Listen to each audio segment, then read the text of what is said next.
Have you ever wondered what happens when someone who absolutely does not believe in ghosts comes face to face with one?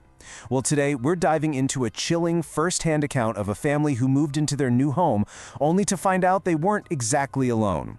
This isn't just another spooky story. We're going to break down how a few subtle warnings snowballed into pure, undeniable terror.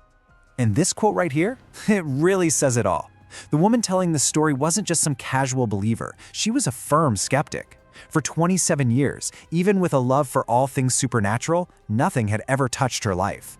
So this sentence, it's not just an intro. It's the line in the sand between her old, normal life and the terrifying new reality she was about to step into.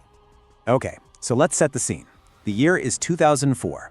Our narrator is 27, she's a new mom with a young son, and she absolutely loves a good scare. But, always from the safety of her couch or the pages of a book.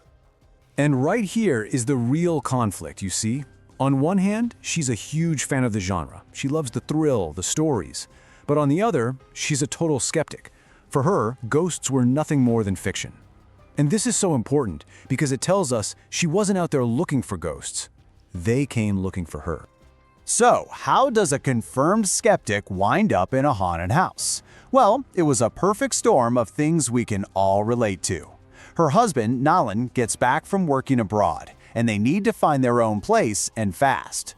The problem is, they're on a really tight budget and the clock is ticking. This combination of pressures, it forced them into a rushed decision they would soon regret. And so, they find a house. A small, affordable rental in a place called Pitipana. On paper, it seems perfect. But from the very first moment they arrive, the red flags start popping up. You can just feel the weight of regret in this line, can't you? It's that awful feeling of hindsight when you look back and can pinpoint the exact moment it all started to go wrong. And for them, that decision to take the house without really looking at it, that was the critical error. I mean, the whole vibe of the place was just off. It wasn't just one thing, it was this whole list of unsettling details. Even in the bright afternoon sun, the house was dark inside and had this thick, stale smell. You've got cracked walls, a super high, ancient-looking roof, an open well just sitting out front. Every little thing, right down to a mysterious door that was locked shut, just added to this feeling of dread. So the family moves in, and that vague, uneasy feeling, well, it quickly turns into something a lot more specific and a whole lot more frightening. This is the moment the story pivots from just a creepy old house to a genuinely haunted one. And the escalation happens shockingly fast. This isn't one of those slow burn hauntings that takes months to build. No, this is a full-on barrage of terrifying events in just a matter of days. It kicks off with a bizarre animal encounter, jumps to her child literally vanishing, and then climaxes with seeing an actual apparition over and over again. Let's walk through this timeline of terror. Okay, so the first thing happens Monday morning. A jet black cat with these really weird glowing greenish red eyes just appears in her kitchen. She screams for her husband, and in that instant, the cat is gone. But here's the part that makes no sense. So was all the fish she was frying in the pan. Just vanished. It completely defies logic. And just minutes after that, her fear just skyrockets. She goes to check on her son, and he's not in his bed. Gone. She frantically tears the house apart. Just as she's about to run outside screaming for help, she hears a cry, and he's right back in the bed he just vanished from. There is absolutely no rational way to explain that. And then, the experiences get terrifyingly personal. She sees an old man staring at her through the window. Later that night, she sees him again, standing right behind her husband while he's eating. She tries to warn Nalan, but when he spins around, there's nothing there. And that's the moment that pure, isolating terror sets in. She realizes, oh my God, only I can see him. This thing, it was targeting. All of this is building up to one final, absolutely terrifying night. Nalan is working late. There's a huge storm raging outside, and our narrator is all alone in that house with her son. This is it, the climax. And on this particular night, they made a critical mistake. The family had been playing these protective Buddhist chants on a loudspeaker, a sort of desperate attempt to push back against whatever was in the house. But tonight, of all nights, they forgot. Their only spiritual shield was down. She wakes up late that night to the sound of the storm and footsteps outside. She peeks through the window, and what she sees just freezes her blood. Two glowing eyes staring right back at her from the dark yard. This thing isn't just watching anymore.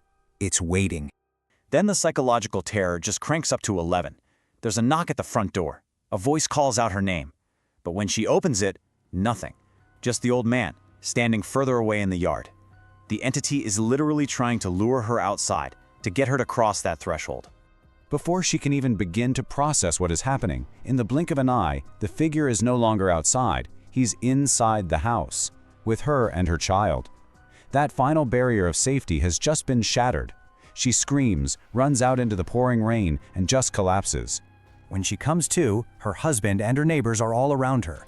The confrontation is over, but the explanation is just getting started. And it's the chilling truth behind who or what had been terrorizing her family. An elderly neighbor finally reveals the house's dark secret. The entity she saw was the ghost of the man who died right there in that house. Apparently, he was a cruel, lonely person who died without anyone to care for him. And critically, no one had performed the proper final rites for him, a practice that's believed to help a soul find peace. He was, in every sense, a truly lost soul. And that number, 2 years, is so important. This wasn't some ghost from 100 years ago. This was a recent, deeply unhappy spirit who had been trapped for 2 whole years by his own misery and lonely death.